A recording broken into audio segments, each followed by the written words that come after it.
Namaskaram, Ashwin. Sadhguru, namaskar. Yeah. So, you're doing well in Chennai. Chennai is exploding with all these infections, huh? Initially, I felt like I was okay, but now I'm getting really edgy. I want to go out and play or do something like that. I'm getting really edgy inside the house. No, but Tamil Nadu was well controlled in the beginning, first 3 weeks, but now it's going off. But isn't it like the fact that it will go in high numbers all over the country? I don't know, because the numbers are increasing every day. It's getting a little concerning. Yes, it is. At the same time, almost 70% or 75% is within 20 districts. That way it's not spread. But now this migrant labor has gone across the country, back home. So will they spread it there is a question.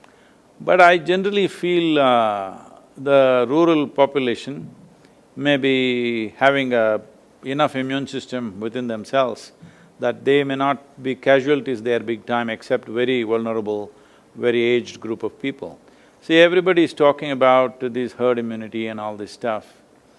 If you go that way, if you go towards herd immunity, you will wipe out the geriatric population in the country or in the world. So, that is not really an option, but if it goes away, runs away in that direction… But Sadhguru, tell me something in this current situation where we are standing.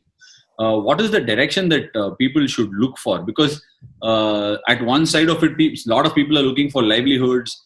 A lot of people, I mean, thankfully we are all blessed. I'm in the blessed category where I can still have sufficient to eat on a day-to-day basis and still manage to handle my anxieties. Then there are another set of people who are struggling to run their businesses. The economy is suffering.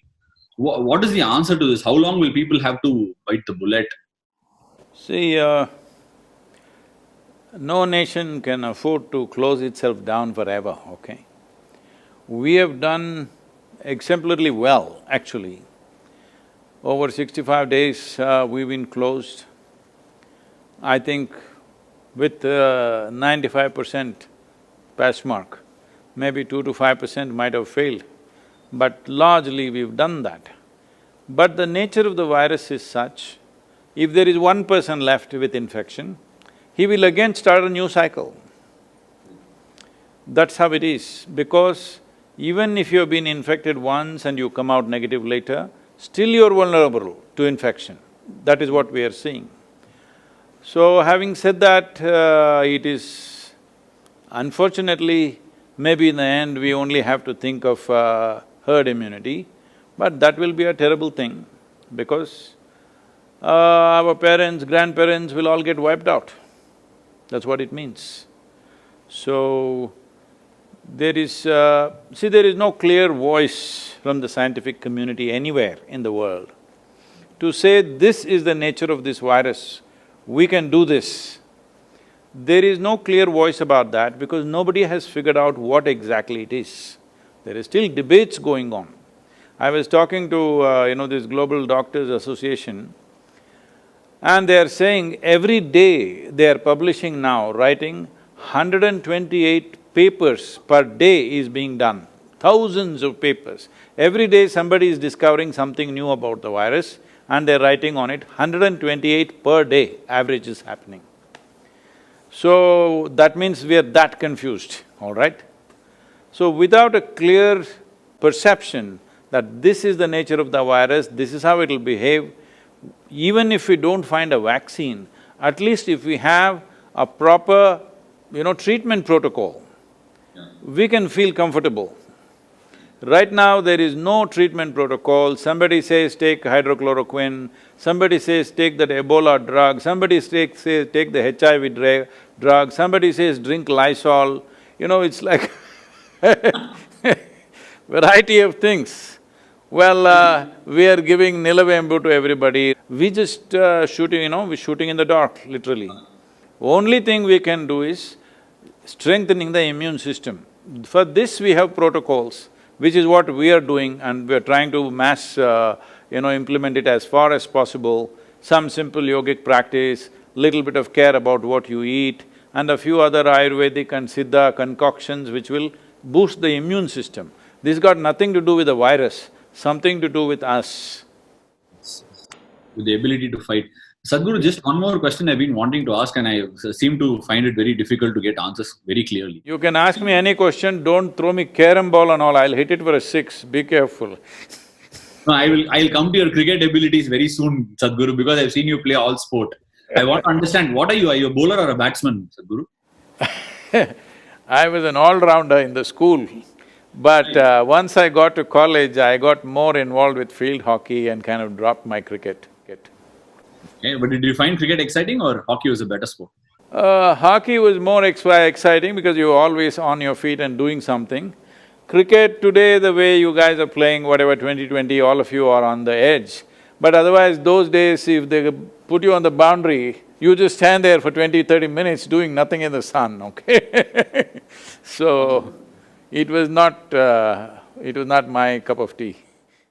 Sadhguru, the question I wanted to ask was, in general, over the last…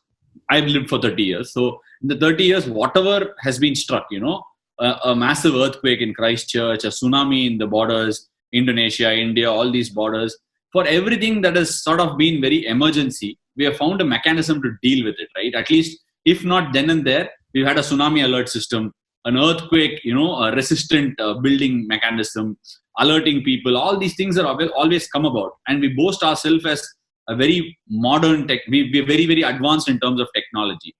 How did we not see this coming? And like literally you said, 3-4 months, and most people are not able to come up with an answer. Isn't that scary? Well, see, whenever major events happen, we find answers for tsunami after the tsunami is over, all right? So next time, will it work the same way? We don't know. But natural calamities, there is a history of thousands of years of memory and history and experience of it. Even though we are surprised sometimes, we still know what it is because it hits you at a certain time and it's over. If a tsunami happened, 10,000 people died, that's it. It's not going to come every day and kill you, that's a different kind of thing. So, earthquakes have happened in Gujarat and all, it killed nearly, I don't know, from 100,000 people, I think. So, but it's a one-time thing. Only thing is, it also destroys your property. This leaves your property, just cleans you up, all right? This is a different kind of thing. This is the nature of virus. In the last 50 years' time, of the 335 diseases, nearly 70% are zootonic, that means they've come from the animals, either bacteria or virus. So this particular virus is not a deadly killer, that is the advantage and that is a big disadvantage. See, when the influenza and other things happened, what is called the Spanish flu today, it just killed everybody. When the plague came, it just wipes out a whole village. So, the response to that was different. Here, the problem is most of them are asymptomatic. Nearly 80% are asymptomatic and they're going all over the place spreading. There's no sign of any illness. So it's like you're sitting, you and me could be carrying it and we don't know because it doesn't show any signs. That is the biggest problem, and it is largely aiming only at vulnerable population. It is not going for the general population. Below 1 year of age, infants, and over 65, 70 years, and in between, for some reason, if their immune systems are not strong enough, or if the exposure is too heavy, like medical personnel are dying, police are, unfortunately it's taking a toll, that is because of the level of exposure. So having said that, why we don't have an answer is, definitely there is something strange about this, but at the same time, at any time when we had these epidemics and pandemics, especially the virus attacks that we've had, we never figured it out, it just went away by itself. Because virus doesn't see you as an enemy, it is seeing you as a habitat. So it is not interested in killing you. Probably in a few months, it will learn the nature of or the strength of the human system and adjust itself, kind of mutate itself to a lower level of intensity where it can live with us. Right now in our bodies, millions and millions of, viruses and bacteria are living with us right now. For example, tuberculosis for example, if you take it, Right now, India has set a goal by 2025, we'll get rid of tuberculosis. The basic test that is done for tuberculosis around the world is called Manto's test. If you and me go for a test, any Indian goes for a test, we will all show positive. We all have tuberculosis bacilli, but we don't have the disease. But all Indians have it. So, the tuberculosis bacilli, we want to eliminate by 2025, but they're all living with us and we have no issue, most of us. Only if its concentration goes to a certain point, it becomes a disease. Otherwise, almost all Indians carry this quite normally. If the same level of bacilli happens to, let's say, an American or a European person, they will fall sick. We are not falling sick because we have lived with that for so long. So that is what we are looking for as a solution, that's what herd immunity means, that at some point we may get used to the virus. But before that, how many lives will it take? This is not a decision that you make, it may go that way, unfortunately. Okay, an interesting question I've been wanting to ask you for a long time, Sadhguru. This thing where you speak about Ramayana, Mahabharata and all our so-called mythology now, everybody has a different connotation to whether it happened or didn't happen.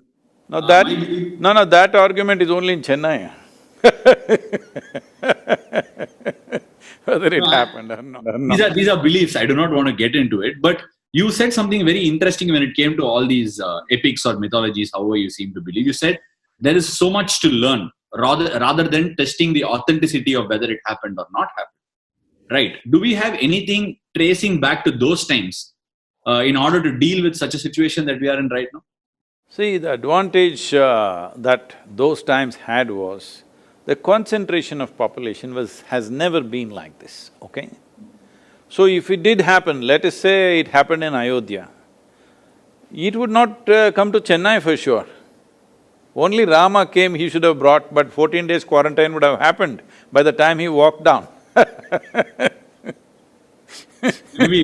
I mean, he walked through the Ram Setu dam the thing as well, so it must have gone there as well, not a problem. No, by the time he walked from Ayodhya to Tamil Nadu border, more than 14 days, so quarantine was over. And he must have traveled, he must have walked through, right? Yes, by foot. So it would have taken months, so by then it was over. It's because of air travel. It is essentially because of air travel, so quickly it's across the world. Right. In fact, I felt like I came into India from New Zealand in March when the virus was actually hitting through the Singapore and the Chinese region and going into America and all that. At that point of time, it didn't feel like, I mean, all of us were sitting inside the zone of saying, you know what, it will not happen in India. There is so much heat, there is so much, in fact, rightly put, so much ignorance amongst the people. Sometimes we believe we shut our eyes inside a closed room and believe there is nothing happening wrong. Even today, I was talking to a couple of my cricketing colleagues and they happen to say, it's become normal. We have to deal with it like cold and fever. We are not yet there, right?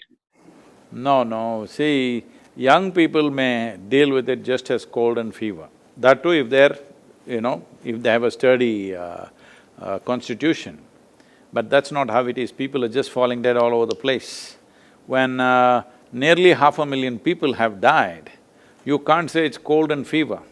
But at the same time, every year, influenza in America kills 50,000–60,000 people, like this. But this is not going to pass like that virus. This can continue and come back in waves and waves. It is possible, but we still don't know.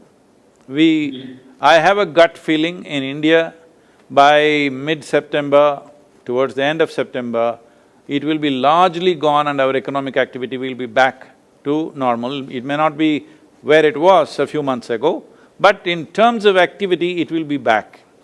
But I have no data, not an iota of data to support my gut feeling. There's no data. No, gut feeling is the best feeling that we all can have in terms of reassurance. But just on another note, Sadhguru, I saw some article and some video where I'm sure you're aware of Leonardo DiCaprio, who's doing a lot of things with regards to climate change. He had put out a tweet and an Instagram post saying a lot of people who have been affected by pollution over the years are tending to receive this virus in a very, very, detrimental fashion. is this virus in any way relation of what we have done? You said there is something funny about it. Any relation to what we have done to the environment and how we have, just polluted and populated it all over the place? Is it our doing? Population is definitely our doing. Pollution is also our doing. All right, is there any doubt about it? No. Anything other than that, environmentally, how we have, not respected nature over the years? See, right now, one of the major reasons why people are dying because of the virus is hypoxia. That means not enough oxygen in the system, so lungs collapse after some time, whatever happens, other systems fail. In a way, if you're living in an Indian city, or let's say any big city, particularly Indian cities, in many ways you are heading towards hypoxia if you just travel on the let's say Chennai, Mumbai, Bangalore roads for 1 or 2 hours every day, in open, suppose your car is not air-conditioned and you're open, like on a two-wheeler or you're just walking, then definitely the oxygen levels in your blood will be lower than what it should be. So definitely you are moving into that vulnerable population region, maybe not necessarily, but you're in the direction at least, for sure. It may vary from individual to individual, but when you live in this kind of atmosphere where oxygen levels are low, carbon monoxide and other particulate matter is heavy, definitely your pulmonary system is not at the same level as it should be. So you are becoming a vulnerable population. Even now you're seeing almost 70% of the cases are just in 5-6 cities in the country probably, about 10 to 12 cities maximum. Rest of the country doesn't have it, the rural population doesn't really have it. And one more thing that I've constantly been telling in the ashram, everybody is practicing right now is to stay in touch with the earth. If you stay in touch with the earth, your immune system is always many times stronger than other people. So this is one of the treatments we do for all the patients who come. I must tell you this situation. We used to… earlier, now we are calling it Rejuvenation Center, but at one time we used to call this Isha Yogic Hospital. There was a hospital. So about 10-12 doctors from Michigan area, from the Ford medical system, they came here because they were very interested in the yogic hospital. So I couldn't meet them, they were here for about 3 days and I'm talking many years ago, like about 22 years ago or so. So they came and after the third day, it seems they got very angry, they called me in the morning and said, Sadhguru, their doctors are all very upset, they want to leave right away. I said, what is the issue? We said, we don't know, they're screaming and yelling. I went to meet them. Then I said, what is the problem? They said, you said there is a yogic hospital. We walked around everywhere in the center, there is no hospital here. Oh, I said, okay, your idea of a hospital is that there must be beds, people must be lying down, somebody must be serving them. If you provide that kind of hospitality, nobody will get well. See, children always like to fall sick. How old are your children, huh? They're about 5 and 3.5. Yeah, that 3.5 guy, watch him, because they like to fall sick. Because when they are sick, everybody does mo, poo, poo, poo, poo and all that. They love it, okay? Every child learns at an early age that if you are unwell, if you are miserable, if you cry, you get lots of attention. If you're happy, joyful, screaming and you're dancing around, you don't get attention. This is a thing that every family has to change. So I said, no, that's not the way it is. I had about 110 people on that day who are going through some treatments. I said, see, in this hospital, we wake them at 5 o'clock, 5:30 they have to be there for the sadhana, 8 o'clock sadhana is over, then I put them to work in the garden or in the kitchen or somewhere else where they have to use their hands and everything, and they may get little more rest than others, that's it, they're under medication and practices, but they have to be involved, and especially with the earth, they must be involved. Then I took them around and made them meet all the people who were working in the garden. Our patients were all working hard. So they will want to get well if you make them work hard, always. Because you said that you need to be in touch with earth, I'm asking this. There are two schools of medical treatment, it's not two, maybe more than that. But off late I'm getting attached to this sort of theory where the body knows to treat itself. Are we over-treating ourselves because we get an influenza or a virus? Is there a tendency that we over-treat our body and kind of misguide it? I would say I cannot comment about you as an individual, but as a human population, this generation of people, are we over-treating? 100%, we are over-treating. We are overdoing everything. In the sense, right now, the pharmaceutical industry is bigger than the food industry, I think. Am I right? It I must think be. it is. on becoming the biggest right now. Yeah. The largest industry is arms and armaments. Second largest is pharmaceuticals. The third one is alcohol and tobacco and these things put together. So one is a clear death, another takes you towards it, another pretends to get you back. Having said that, I am not trying to discount the impact of modern medicine. You and me are alive today, probably only because of modern medicine. Otherwise, small things could have killed us. Average life expectancy of an Indian was 28 years in 1947. Today it is 73 or 74, which is a significant achievement for the nation. But that's not happened without vaccines and things like that. Otherwise, anything, smallpox, this, that could have killed us. So, our life, we owe it to modern medicine, there's no question. But in present conditions, at the level of concentration of populations that we have, without modern medicine, I don't think we can survive. Without pharmaceuticals, you cannot survive. There was a time when people lived in nature, there was substantial space for every human being. Then it was possible to just eat some leaves or eat some fruit or just fast for 2 days and get well, all this. Even now you can do if you're maintaining your lifestyle like that. But every day you're out in the town, meeting 1,000 people and mixing with people, then if something catches up, then you better take some medicine, otherwise it'll be risky. Sadhguru, another important thing as far as I was concerned, I was very enamored by the whole thing of cauvery-calling, right? And you explained in detail about what cauvery-calling is and how much of deforestation has happened, and we need to reforest them to get the land back. Water needs to be… the land needs to have the ability to hold the water on and all that sort of stuff. How far are we in the zone of rehabilitating? I know it's a long-term process, but how much have we made strides, Sadhguru? See, the significant thing is the Karnataka government announced subsidy for the farmer. For every tree, 125 rupees subsidy has been allotted. Not only that, for somebody who encourages somebody to plant a tree, he gets 5 rupees. Suppose you are the farmer, I make you plant 100 trees, now I get 500 rupees for this. So now we are training youth to be agents of change. So they can take this up like a part-time profession, that they meet the farmers in the local areas, because they know each other, they're related largely, they can talk to them and encourage them and may facilitate this stuff, because both will benefit. He will get subsidy, this guy will get 5 rupees commission for that. So this process is already on. This monsoon we were to go full on, but now we are like little slowed down. But still, I think in Karnataka we are planting about somewhere around 70 lakhs or 72 lakh saplings, which already farmers have been booked for. So this is a comprehensive thing, that it is a combination of trees so that the land rejuvenates.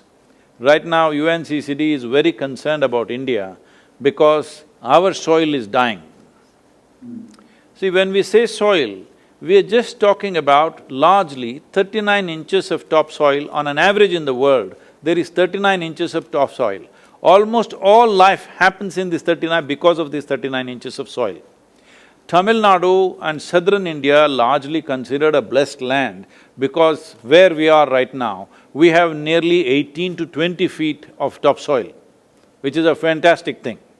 This is the reason why agriculture has been on here for over 12,000 years or so. There is history of agriculture, because in some places here, not so in southern Tamil Nadu probably, but in this part, western and northern part of Tamil Nadu, 15 to 20 feet of topsoil, this is extremely rich place that way. See, we may think Richness means we struck oil, gold, diamond, this one, that one. But for the next generation, if you want the next generation to live a rich life, when I say a rich life, I'm not talking about your stock market or your bank balance or something like this. Well, clean air, pure water, nutritious food, and life is throbbing within you, this is a rich life. Rest of it is just, accessories to life. The real life is in this, how wonderfully a man can function, a human being can function, simply depends upon how pure is the air, how clean is the water, how nutritious is the food that you consume. If there is no strength in the soil, right now nearly 42% of Tamil Nadu soil has been declared as fallow. That means it's becoming desert. So there is a whole movement to stop this desertification, but nothing much has happened on the ground. Too much talk has happened, conferences have happened, papers have been written, but on the ground, this is where cauvery-calling came in. For that, so many people are protesting against that. Do you know this? They're all located in Chennai only. They are saying it's dangerous to plant this many trees. Can you believe that? They're saying it's dangerous. Before these people came or I came or you came, what was here on this land? This land was all trees. So how does it become dangerous to put back the trees? Simply because they're only looking at it in some way, because there is no money in this, that's their problem, I think. Because in every ecological thing, conference, go here, go there, there is money. Now action on the ground, there is no money, you have to spend from your pockets. So, nobody is interested in this. But Karnataka government has taken the policy changes very quickly and very, very responsive. On the ground, things will happen there for sure. It should have happened much larger. We were preparing for a very big during the monsoon, but now we've kind of toned it down a little bit because we don't know when it'll become safe for our volunteers to go village to village, meet people, do these things. We are not sure about that yet. It doesn't look like… monsoon is about to start, already pre-monsoon showers are coming here. So anytime monsoon will start pouring within the next week's time. So we are still not ready because we don't want to send young people out there and suppose somebody, these are all dedicated people, we don't want to kill them, they're willing to give their lives, that doesn't mean we can take their lives, all right? So because of that, we've slowed down a little bit, but still over 70 lakh saplings will go. See, we must understand this, the difference between this and afforestation is that this is going into farmland, private land. That means they will take care of it because it's their commercial interest.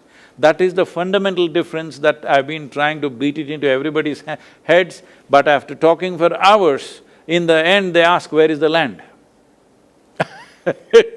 Really, I've just been seeing in various places I've been going and speaking to people who hold responsible positions, after explaining everything for 1 hour, in the end ask, all this is fantastic, Sadhguru, but where is the land? The land is in the hands of the farmer. Only if you make it lucrative for him, you can put back these trees, otherwise you will only talk about it. We have a lot of this discussion on farmers, right?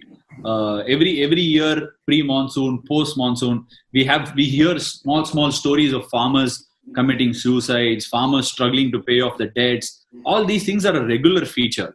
But aren't these people that are the ones that are putting food on our plate? Should we, like, for example, say like an engineering or a medicine, where we put children into it, promote the industry and make it a bigger industry? Is it time for us all to invest and say our children must feel agriculture is attractive? Has the time come really? 100% that needs to happen. If that doesn't happen, there's no food security for this country. Right now, we've taken some kind of rudimentary surveys.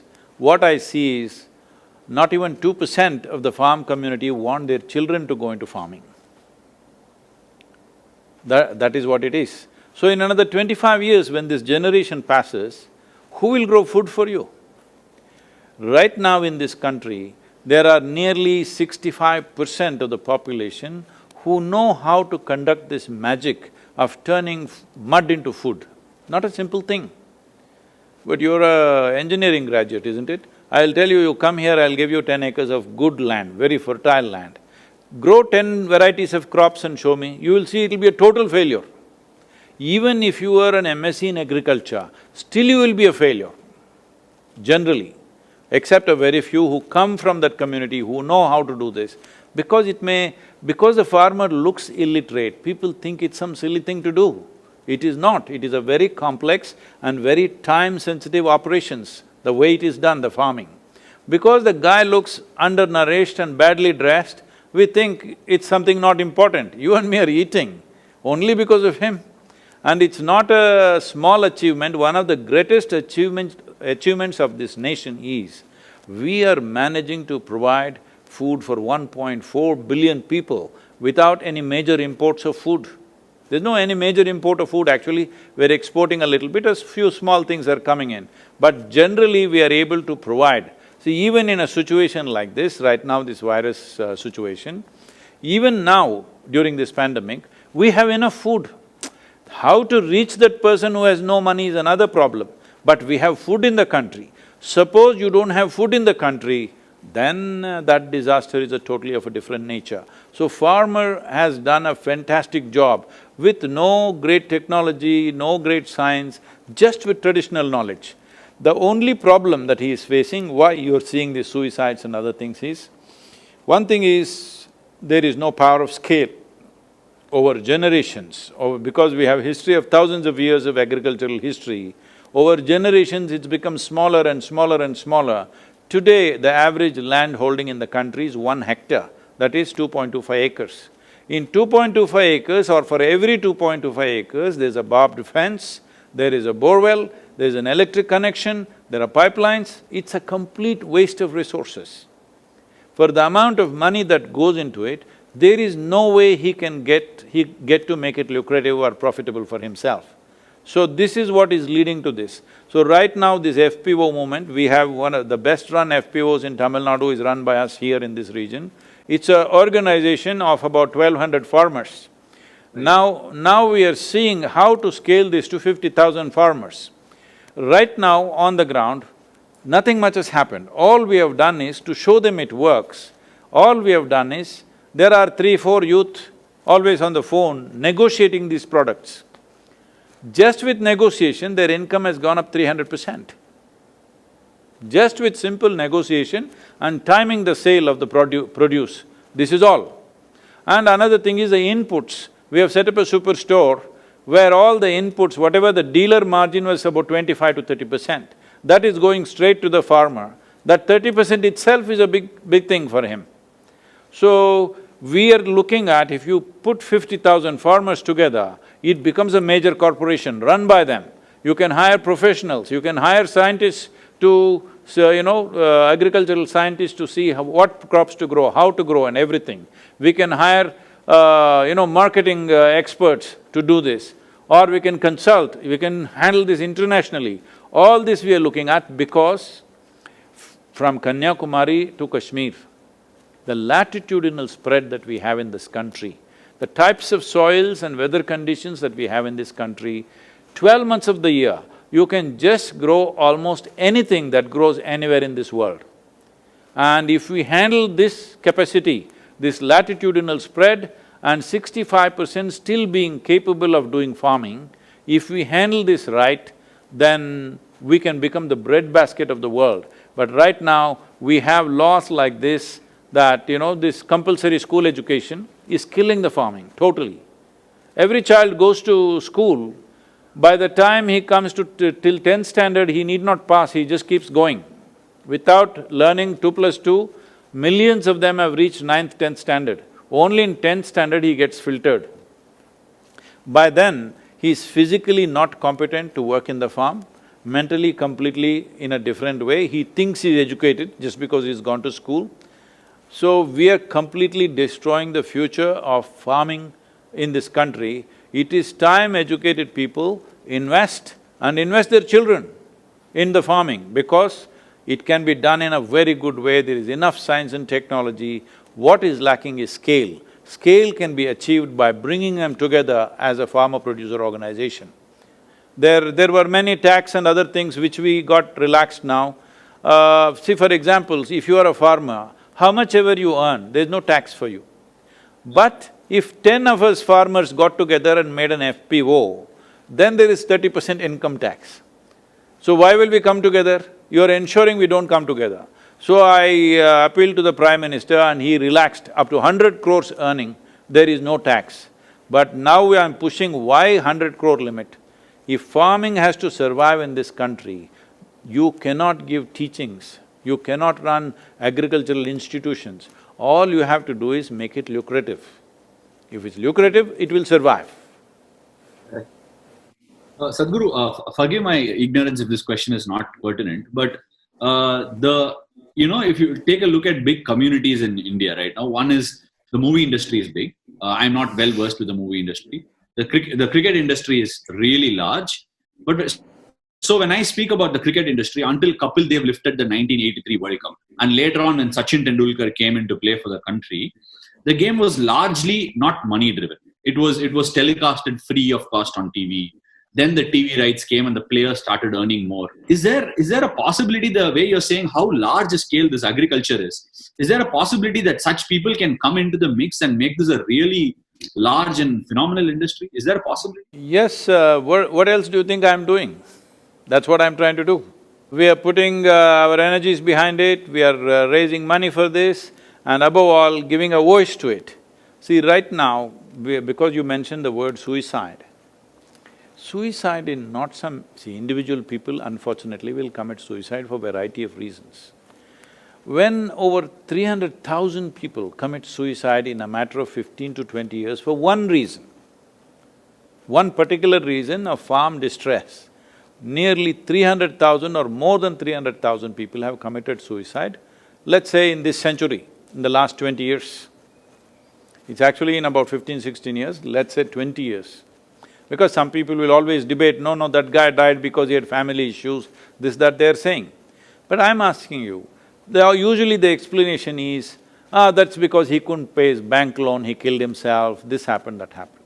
I'm asking you, suppose you are a farmer, you have a rich soil and abundant water, no matter what is your situation, would you commit suicide? Or would I commit suicide? Definitely not.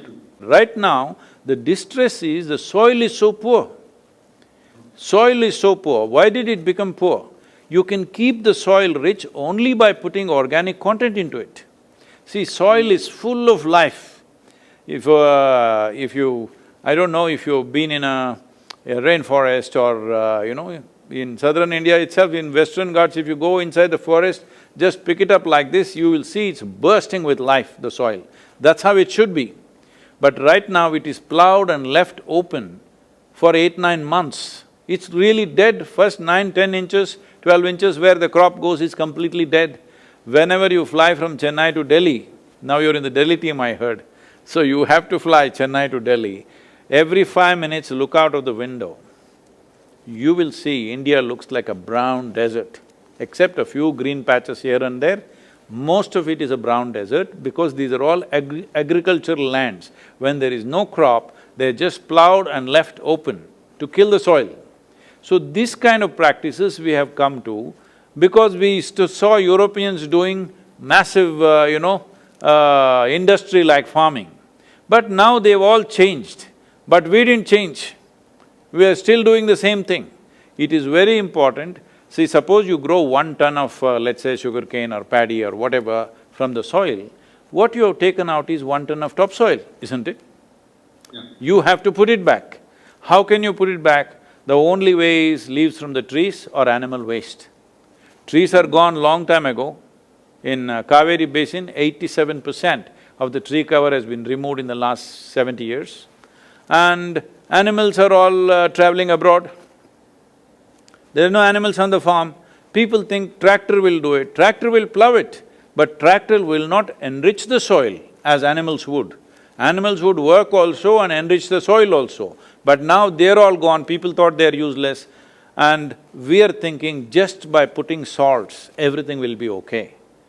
For all those people who don't understand what I'm saying, in our meal, in southern Indian meal, without salt we are not eating any food.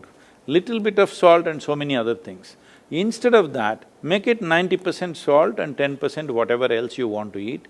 One meal if you eat like that, you will understand what you are doing to this soil and to this country. Okay. Thank you, Sadhguru. Anything else? Anything else, Sadhguru? Well, the sport in the world may not be the same for next 12 months probably. There are no spectators, so there is no big excitement and stuff like that.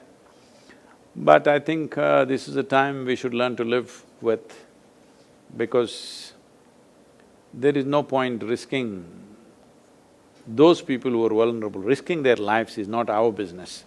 Because I am not vulnerable, I will go and do whatever I want to do, is not a human way of doing things. We have to respect that. And we must make sure that the casualties are minimum.